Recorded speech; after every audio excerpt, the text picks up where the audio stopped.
Olá, bom dia, boa tarde, boa noite. A gente vai dar prosseguimento ao nosso estudo sobre compostos orgânicos e hoje a gente vai falar sobre reações orgânicas, né?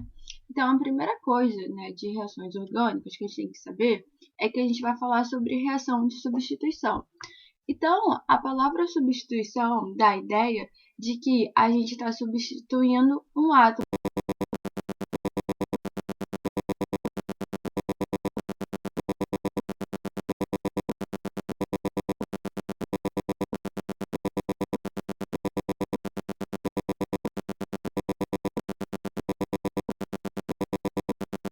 Então, a gente vai substituir esse átomo A pelo átomo B na molécula.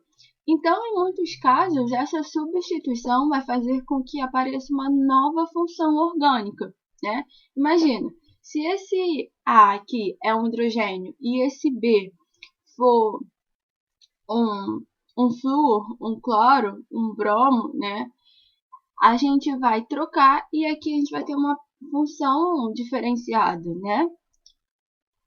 E aqui a gente tem a formação de AX, aonde esse AX geralmente é um composto inorgânico, né? Mas vai depender de quem é X. Então, as reações de substituição elas podem acontecer em alcanos e aromáticos.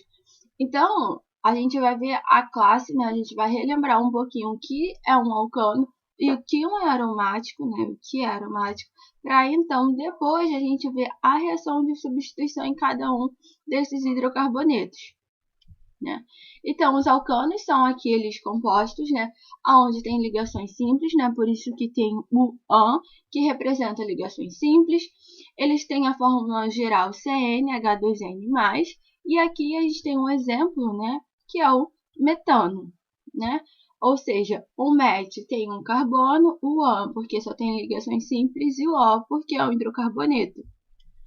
As propriedades gerais, eles têm a força de interação molecular de polo induzido, porque eles são compostos apolares. Então, duas moléculas apolares se aproximam, formam os dipolos instantâneos. E depois, né, como resultado, esses dipolos permitem a interação mais forte entre as moléculas. Aqui, para representar esse dipolo induzido, a gente tem a molécula do iodo, aonde aqui a gente tem um dipolo negativo, um dipolo positivo, dipolo negativo, dipolo positivo. Tem a aproximação desse dipolo positivo com o dipolo negativo e a formação dessa interação molecular, né? Essa interação entre duas moléculas. Os pontos de fusão e os pontos de ebulição eles são mais baixos do que os dos compostos polares, né? Porque as ligações são fracas. Lembrando que sempre a ligação é que vai interferir, né, no ponto de ebulição e no ponto de fusão, além da massa molar, né? E aqui a gente tem a temperatura de ebulição e o número de átomos de carbono. Então, quanto mais carbonos eu tiver, maior vai ser essa minha temperatura de ebulição. Por exemplo, o metano está aqui em menos 150, né? O heptano está aqui já em 100 graus, né?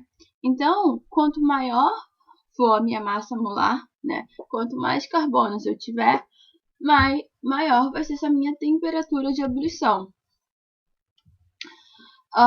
Outra coisa também que a gente viu é a questão da interação das moléculas. Se ela tem uma ramificação, né, como nesse caso aqui, né, a gente tem um ponto de fusão, ponto de ebulição, ponto de fusão, ponto de ebulição, a fórmula molecular dos dois compostos é a mesma, C4H10O, né? Só que o ponto de ebulição aqui é menos meio grau, né? Enquanto esse aqui é menos 12 graus Celsius, ou seja, aqui esse ponto de ebulição é menor. Por quê? Por conta dessa ramificação, né? A ramificação ela vai atrapalhar a interação entre uma cadeia e outra, né? Então, com isso, vai ter uma diminuição no ponto de fusão e ponto de ebulição. E uma outra coisa que a gente discutiu sobre os compostos foi a questão da eletronegatividade. Então, tem duas formas de a gente descobrir a questão da eletronegatividade. A gente pode ver a questão da eletronegatividade pela tabela periódica, né? Ou senão, a gente pode ver a escala de eletronegatividade de Pauling, né? Onde ele dá uma numeração para a eletronegatividade dos átomos. Então, por exemplo, aqui o flúor tem 4, o oxigênio 3,5, o nitrogênio 3. Só que a gente está trabalhando com os alcanos, né? Então, o que a gente pode observar é que o carbono ele tem eletronegatividade 2,5 e hidrogênio eletronegatividade 2,1. Né? Ou seja, o carbono é mais eletronegativo do que o hidrogênio, ou seja, ele tem a capacidade de atrair os elétrons para si mais do que o hidrogênio, né? Então aqui a gente vai determinar essa diferença de polos, né? Então, esse átomo aqui de carbono, por exemplo, ele faz uma ligação de carbono, né? Carbono, carbono, uma ligação carbono, carbono, uma ligação carbono, carbono. Então, imagine, essa ligação de carbono e carbono, ela tem a mesma intensidade, porque a intensidade com que esse carbono puxa, esse átomo de carbono puxa os elétrons para si, esse aqui também tem, né? Ele puxa com a mesma intensidade, esses dois carbonos, eles puxam com a mesma intensidade os elétrons da ligação, porque a eletronegatividade dos dois são a mesma. Então, para a gente ver a diferença de dipolo desses átomos, a gente tem que ver o carbono com um átomo que seja diferente de carbono. Então, por exemplo, aqui esse carbono, ele é um carbono primário, secundário ou terciário. Aqui ele faz ligação com 1, 2, 3 carbonos, né? Então, ele é um carbono terciário. Então, esse carbono terciário aqui, ele tem a eletronegatividade dele, para a gente ver a questão do dipolo, só com o hidrogênio, né? A gente vai levar em consideração essa ligação carbono-hidrogênio. Então, aqui, quem é mais eletronegativo é o carbono, então ele fica com dipolo negativo, e o hidrogênio, por ser ter um dipolo positivo, né? Ele vai ficar com a carga mais 1, né?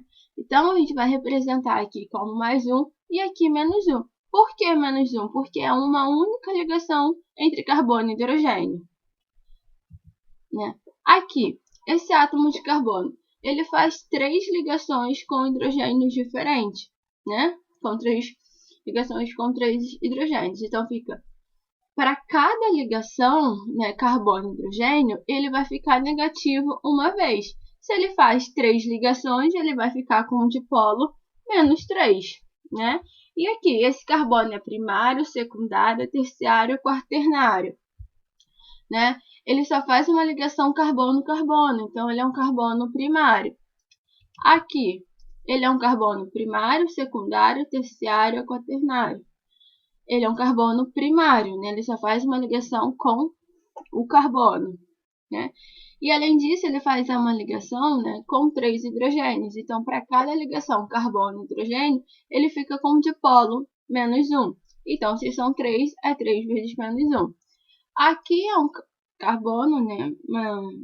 Aqui esse carbono está fazendo ligação com 2 hidrogênios, né?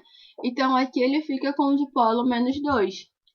E aqui, esse carbono é um carbono o quê? Primário, secundário, terciário, quaternário. Ele faz ligação um com carbono e um com carbono. Então, ele é um carbono secundário.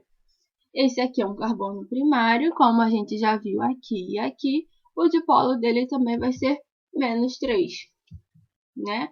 Então, basicamente, o que ele está dizendo aqui é que quando um átomo de hidrogênio estabelece uma ligação com um átomo de hidrogênio, o carbono adquire um caráter parcial negativo, menos 1, e o hidrogênio um caráter parcial positivo.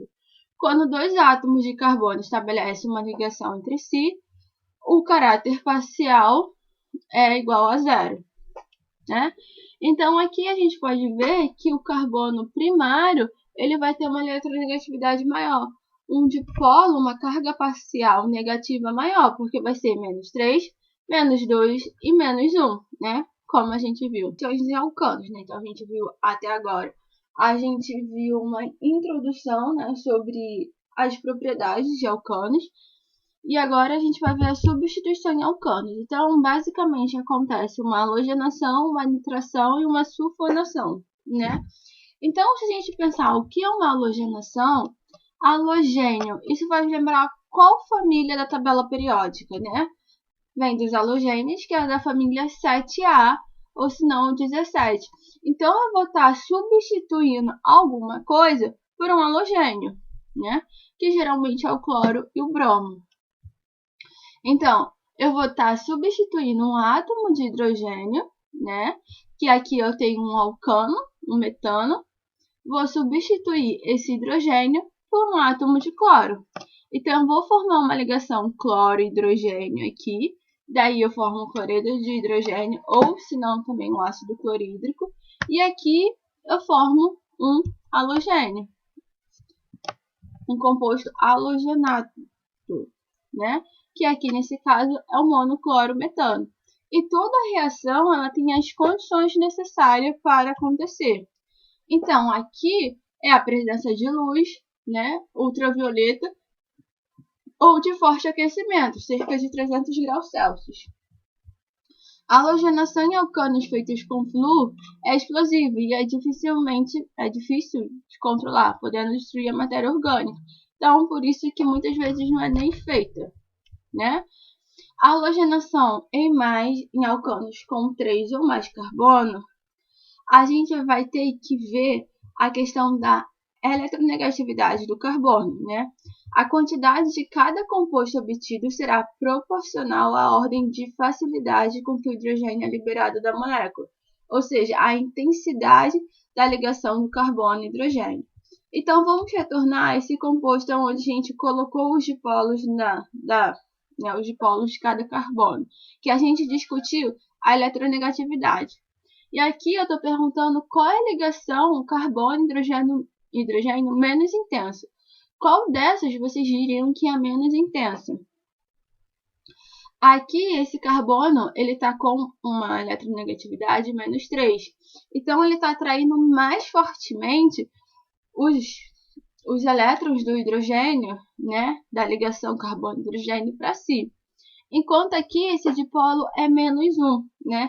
Então, essa ligação aqui é menos intensa, ela é mais fraca, porque esse valor de dipolo aqui é o menor, né? É menos 1. Então, a intensidade da ligação, né? A gente tem carbono terciário, secundário e primário, é inversamente proporcional à facilidade com que o hidrogênio é liberado da molécula. Então, quanto mais intensa for a ligação, menos facilmente o hidrogênio é liberado.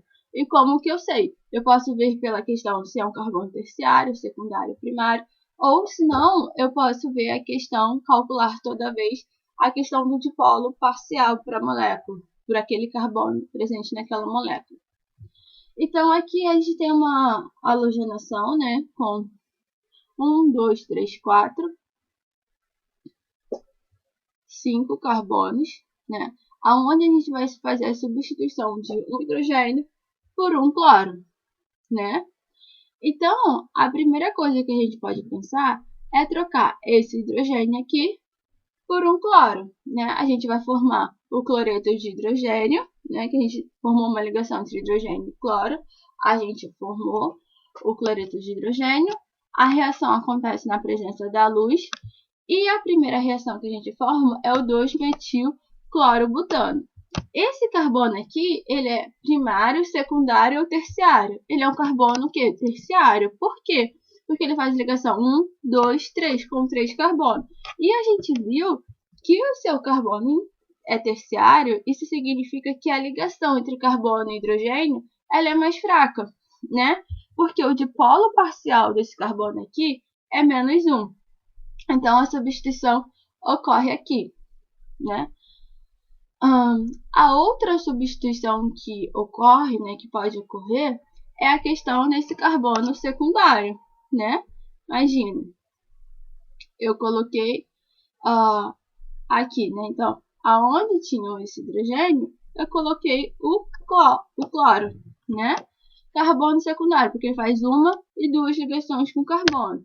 E aqui, né, formei 3-metil, 2-cloro-butano, destrógeno e levógeno.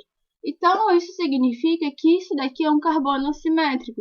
Então, toda vez que tiver esse asterístico, é um carbono assimétrico ou quiral. Isso, né? Aqui a gente tem esse segundo composto, esse terceiro composto, né? Aonde a substituição, né, do cloro ela aconteceu no carbono primário, né? Nesse carbono primário aqui. E aqui também, né? A gente tem a substituição do hidrogênio por um cloro no carbono primário, só que foi nesse primeiro carbono aqui. Então, experimentalmente, a gente vai ter a porcentagem do composto em metil 2-metil-2-clorobutano, 2-metil-1-clorobutano, 3-metil-2-clorobutano, 3-metil-1-clorobutano, pela facilidade em que... Nossa. Então, experimentalmente, a porcentagem, né, dos compostos eles vão estar relacionados com a facilidade dessa ligação carbono-hidrogênio quebrar, né? Então, 35% é 3-metil-2-clorobutano, né? Aqui, 14%, 3-metil-1-clorobutano. Aqui, 2-metil-1-clorobutano é 23% e 28% é 2-metil-1-clorobutano, né? Então, a gente tem a outra reação de substituição que é chamada de a outra reação de substituição que é chamada de nitração em alcanos. Então, essa palavra nitro lembra o quê? Né? Lembra de nitrogênio, né? De ácido nítrico, ou se não de nitrocompostos. Então, esse nitro é a colocação, né, a substituição de um hidrogênio por um nitro composto, né, ou seja, NO2. Então, a reação é feita na presença de ácido nítrico concentrado e a quente. Então, aqui a gente tem o etano, aqui a gente tem a formação de água, né, aonde a água é formada, então esse hidrogênio ele vai reagir com essa hidroxila e vai formar água, e aqui a gente tem a formação do nitroetano, né? Ou seja, a colocação desse nitro, né? Ou seja, a gente está formando um nitro composto. A sulfonação em alcanos, o sulfo, né? Ela remete à palavra enxofre, né? Por exemplo, um sulfato, um sulfeto, um grupo sulfônico, né? Que é o SO3H. Então, toda vez que tiver esse sulfo, é a questão do enxofre, né? Então, os grupos sulfônicos, né? Então, na sulfonação, a gente vai colocar os grupos sulfônicos, né? Então, essa reação só vai acontecer em alcanos com mais ou 6 carbonos, né? Com 6 ou mais carbonos, porque elas vão reagir com ácido sulfúrico e com os alcanos de baixa massa molar, eles vão ser destruídos, né? Eles vão ser carbonizados, não acontecendo assim o processo de sulfonação, né? Então, aqui a gente tem o hexano reagindo com ácido sulfúrico. Então, aqui esse hidrogênio reage com esse OH aqui, formando água. E aqui a gente tem de novo a questão da substituição, né, de um hidrogênio pelo grupo sulfo. Então, aqui a gente tem o ácido hexano 3-sulfônico, o ácido hexano 2-sulfônico e o ácido hexano 1-sulfônico.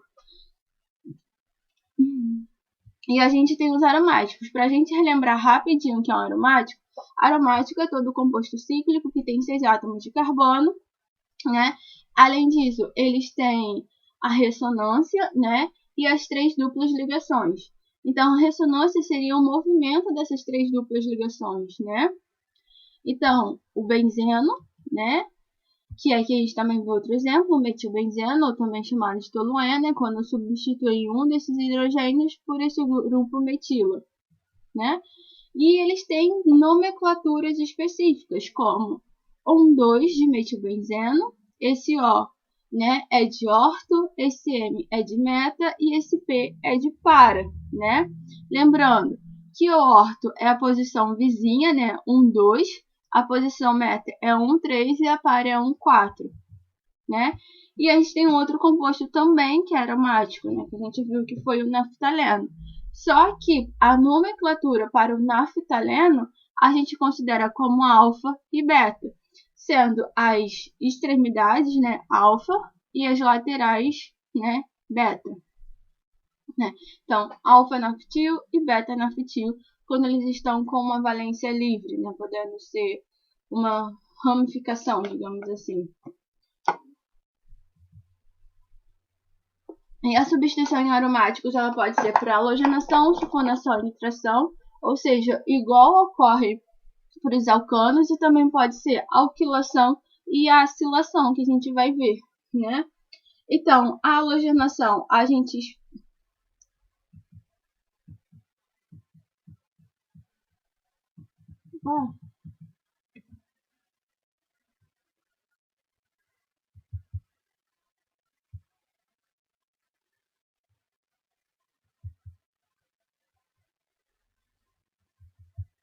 o que está saltando?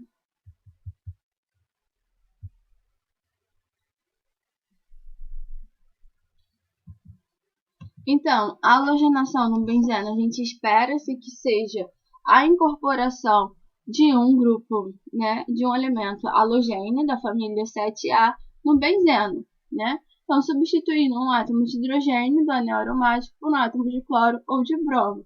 Aqui a gente tem os meios, né, que são os catalisadores ferro metálico, cloreto de ferro 3, né, ou cloreto de alumínio. Então, a gente vai ter a reação entre hidrogênio e cloro, né? Aqui vai formar o cloreto de hidrogênio, e esse hidrogênio aqui vai ser substituído pelo cloro, então vai ficar um monoclorobenzeno. A nitração espera-se, né, que ocorra a substituição, né, de hidrogênio por um grupo nitro, né? Daí a gente forma os nitrocompostos. Vai ser, né, ser feito utilizando uma mistura sulfonítrica, ou seja, o ácido nítrico e o ácido sulfúrico, né, concentrados a quente. Então, aqui, né, eu formo a água, e aqui eu incorporo, né, eu substituo o hidrogênio pelo nitro, né, o grupo nitro, o NO2.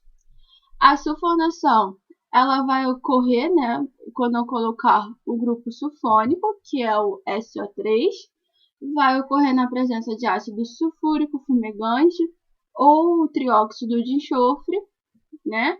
Então, aqui de novo eu formo a água, e aqui eu tenho a questão da substituição de hidrogênio pelo grupo sulfônico, né? Que é o SO3H. Alquilação. Que lembra vocês de alquil, né? Então, alquil é qualquer composto, digamos assim, que seja um radical, né? Então, por exemplo, um CH3, um C2H5. Então, todos esses são chamados de grupos alquilos, né? Aqui a gente tem uma metila, uma etila, uma propila, né, uma pentila, uma butila. Então, todos esses são do grupo alquilo. Ou seja, eu vou estar substituindo um hidrogênio por uma ramificação, né? Os catalisadores são cloreto de alumínio, né? E o aquecimento é 360 graus. Aqui a gente tem um benzeno, né? E a substituição, né? A gente tem a substituição do hidrogênio pelo CH3. E aqui a gente tem a formação do cloreto de hidrogênio. E a acilação do benzeno seria a incorporação do grupo acila no benzeno, né? O grupo acila é esse aqui. Uma carbonila, né, vizinha a um R qualquer, que pode ser um CH3, um C2H5 e assim sucessivamente. E aqui é uma ligação que vai fazer com o benzeno, né? Então, aqui, inicialmente, a gente tem esse cloreto de etanoíla, essa carbonila vizinha ao cloro, né? Esse cloro estabeleceu uma ligação com o hidrogênio, né? E formou cloreto de hidrogênio. E aqui a gente tem esse composto, né? Ou seja, a gente teve a incorporação do grupo acila no benzeno. Ocorre na presença do cloreto de ácido e de catalisadores, como cloreto de alumínio.